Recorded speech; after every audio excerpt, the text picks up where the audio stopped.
Penceramah yang tidak disukai. Suatu hari menjelang sore, seorang wanita menghampiri seorang biku. Dengan sopan setelah beranjali, wanita tersebut berkata kepada seorang biku, "Bante, saya baru saja mendengarkan ceramah yang disampaikan oleh seorang pendeta. Tetapi saya tidak menyukainya, Bante."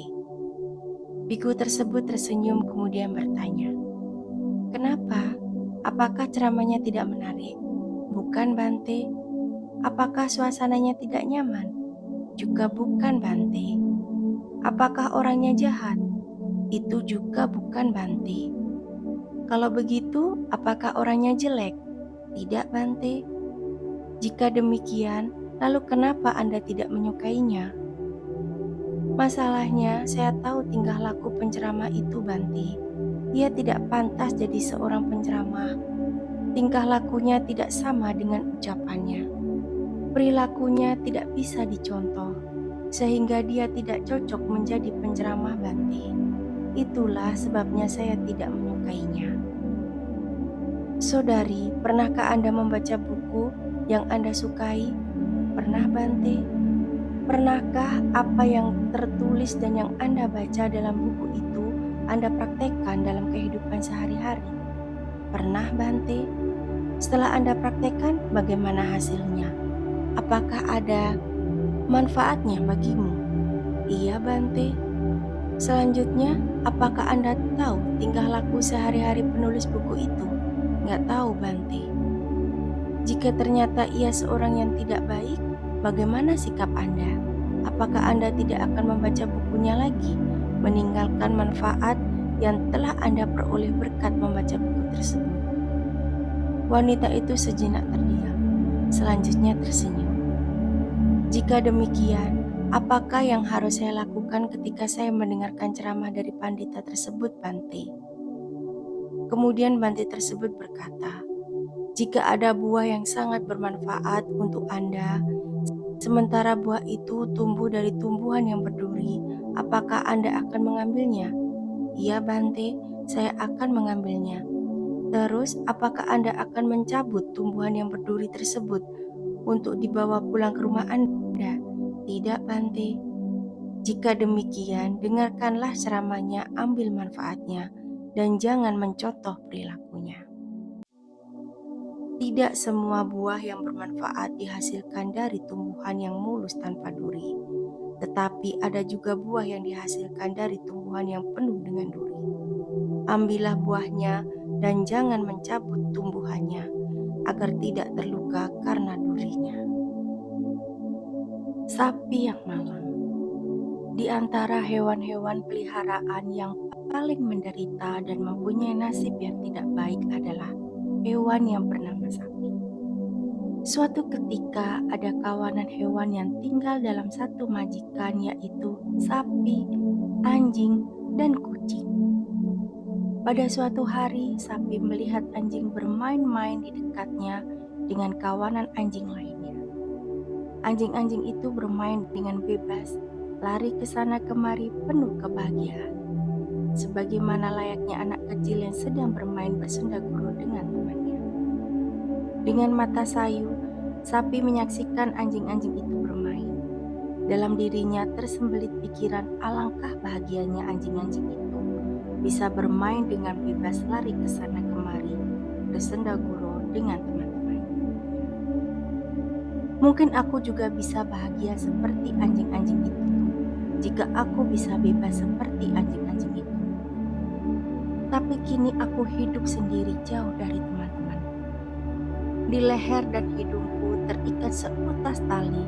Aku tak berdaya untuk meronta terlalu kuat, karena seutas tali yang dimasukkan di sela-sela hidungku itu membuat hidungku sakit. Di sisi lain, kucing menyaksikan sapi yang sedang tidur nyenyak setelah menikmati makanan yang disediakan oleh majikan setiap hari.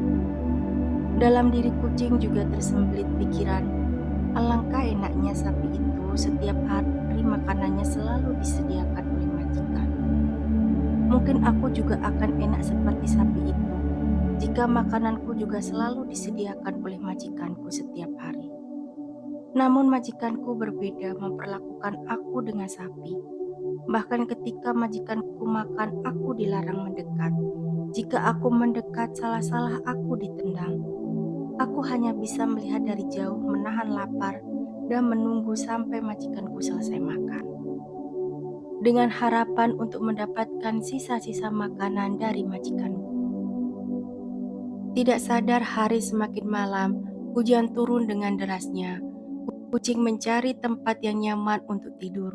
Melalui celah jendela, anjing melihat kucing tidur dengan nyenyaknya di atas sofa yang empuk dan hangat.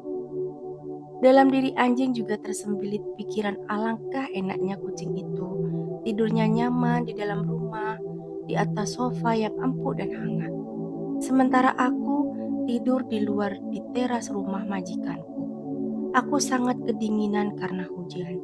Mungkin aku juga akan bisa tidur nyenyak jika aku bisa tidur di atas sofa yang empuk dan hangat seperti kucing itu. Suatu hari kawanan hewan itu berkumpul di kandang sapi. Semuanya menyampaikan apa yang ada di dalam pikirannya masing-masing dan menceritakan penderitaan yang dialami satu sama lain. Selanjutnya sapi berkata, "Wahai teman-temanku, bersyukurlah kalian semua. Sekalipun kadang-kadang kalian menderita, karena dari semua kebahagiaan dan penderitaan yang kita alami ini, mungkin akulah yang paling malang di antara kalian semua. Sekalipun nampaknya akulah yang paling dimanjakan oleh majikan kita. Coba kalian saksikan bagaimana beratnya beban yang harus saya lakukan setiap hari. Aku membantu membajak sawah, kadang menarik gerobak untuk mengangkut hasil pertanian dan lain-lain. Setiap kali aku bekerja, tubuhku tidak pernah luput dari sebatan cambuk majikan. Majikan terus menjambukku. Ketika aku membantu bekerja, aku tidak pernah diberi kesempatan untuk istirahat sedikit pun sebelum pekerjaan itu selesai. Saat aku lelah dan capek, kemudian aku berjalan agak pelan, majikanku menjambukku. Ketika aku berhenti untuk sejenak menghela nafas karena sangat capek dan berat bebannya muatan gerobak yang aku tarik, majikanku juga menjambukku.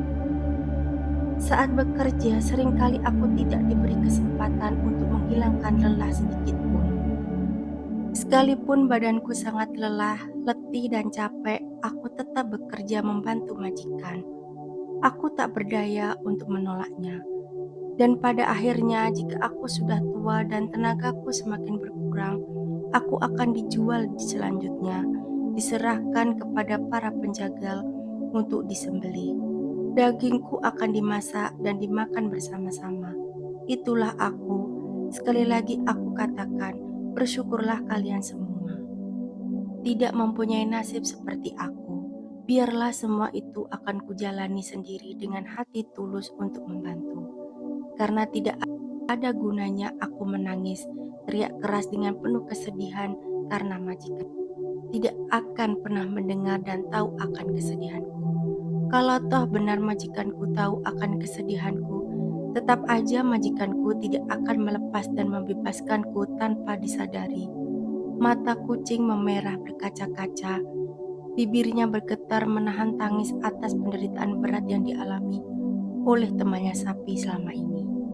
Dengan hati yang ikut sedih, anjing berkata, "Lalu apa yang kita lakukan? Mari kita pergi meninggalkan majikan secara bersama-sama. Silahkan kalian pergi, aku akan tetap di sini sampai aku meninggal," kata sapi. "Karena aku tak mampu melepaskan seutas tali yang mengikat leher dan hidungku ini." Rukam dan Judes adalah dua orang pemuda desa. Kedua tersebut bertekad berangkat ke kota untuk mencari kerja guna mencukupi kebutuhan hidup keluarga. Setelah sampai di kota, Rukam dan Judes melamar pekerjaan ke berbagai tempat untuk memperoleh tempat untuk bekerja. Namun nasibnya sangat malang. Setiap kali melamar, keduanya ditolak dengan alasan tidak ada lowongan. Tanpa disadari, sudah sebulan ia berada di kota. Bekal yang dibawa untuk biaya tinggal dan makan sehari-hari semakin menipis, sementara ia belum mendapat pekerjaan. Ia sangat bingung di mana ia harus tinggal. Kalau bekalnya habis, kedua pemuda tersebut tidak punya saudara ataupun teman di kota itu. Karena sulitnya mendapat pekerjaan, akhirnya ia menerima tawaran menjadi tukang bebersihan di kota itu, sekalipun dengan bayaran yang tidak begitu besar. Tugasnya adalah membersihkan jalan dari sampah dedaunan yang jatuh dari pohon-pohon yang ada di sepanjang jalan, sampah rumah tangga, dan sampah lainnya yang diletakkan atau dibuang orang di pinggir jalan. Pekerjaan tersebut memang tidak diminati oleh banyak orang, apalagi kaum pemuda, karena pekerjaan tersebut dianggap sebagai pekerjaan rendahan. Sungguh pun sebagai pekerjaan rendahan, Rukam dan Judas sangat bergembira karena telah mendapat pekerjaan sekalipun dengan upah yang tidak terlalu besar.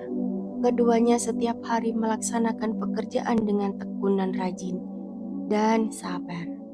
Namun lambat laun sejalan dengan perjalanan waktu, Judas mulai risau, mengeluh dan selalu ngomel setiap kali melihat daun-daun pepohonan yang jatuh mengotori jalan yang sudah ia bersihkan. Lebih-lebih ketika hujan lebat yang disertai dengan angin kencang dan ditambah dengan sikap pengguna jalan yang tidak disiplin membuang sampah sembarangan. Judas mulai tidak menyukai dengan pekerjaan tersebut. Berbeda dengan Rukam, ia tetap tekun, rajin, dan sabar dengan pekerjaan tersebut.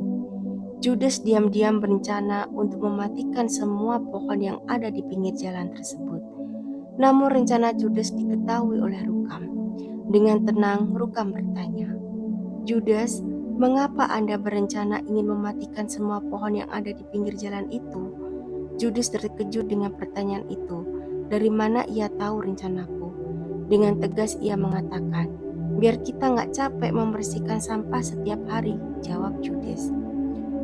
Kemudian Rukam berkata, "Daun-daun pepohonan yang jatuh di jalan itu rezeki kita, dan pengguna jalan yang tidak disiplin membuang sampah sembarangan adalah tambahan penghasilan kita."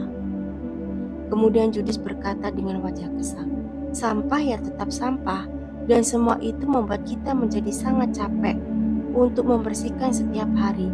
Kalau pohon-pohon itu mati dan tidak ada lagi sampah yang mengotori jalan." Lalu Judas berkata keras, "Rukam, ketahuilah hanya orang bodoh yang mengatakan bahwa sampah itu adalah rezeki. Kita dan pengguna jalan yang tidak disiplin membuang sampah sembarangan sebagai tambahan rezeki kita." Perdebatan terus berlanjut. Judas tetap berniat akan mematikan semua pohon-pohon yang berada di sepanjang pinggir jalan, agar tidak ada lagi sampah yang mengotori jalan.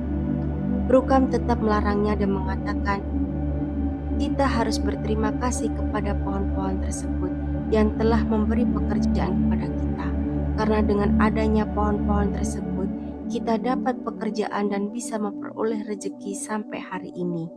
Dan kalau semua pohon-pohon yang ada di pinggir jalan itu mati dan tidak ada lagi yang membuang sampah sembarangan, maka kita akan kehilangan pekerjaan karena kota ini tidak butuh lagi pekerja pembersih jalan." Perkataan Rukam menyetak hati Judas dan meningkatkan begitu sulit mendapatkan pekerjaan ketika ia baru datang dari desa di kota itu. Akhirnya Judas sadar dan memurungkan niatnya untuk mematikan pohon-pohon yang berada di sepanjang pinggir jalan tersebut. Keesokan harinya, Judas berangkat kerja lebih pagi dari Rukam. Setelah sampai di tempat kerja, ia memandangi semua pohon-pohon yang berada di pinggir jalan tersebut dan mengucapkan kata-kata, "Terima kasih Tuhan, melalui pohon-pohon yang indah ini, Tuhan telah memberikan rezeki padaku. Aku bertekad akan merawat pohon-pohon ini dengan sebaik-baiknya. Oh pohon-pohon yang indah, semoga engkau tumbuh dengan subur dan baik, karena daunmu adalah rezeki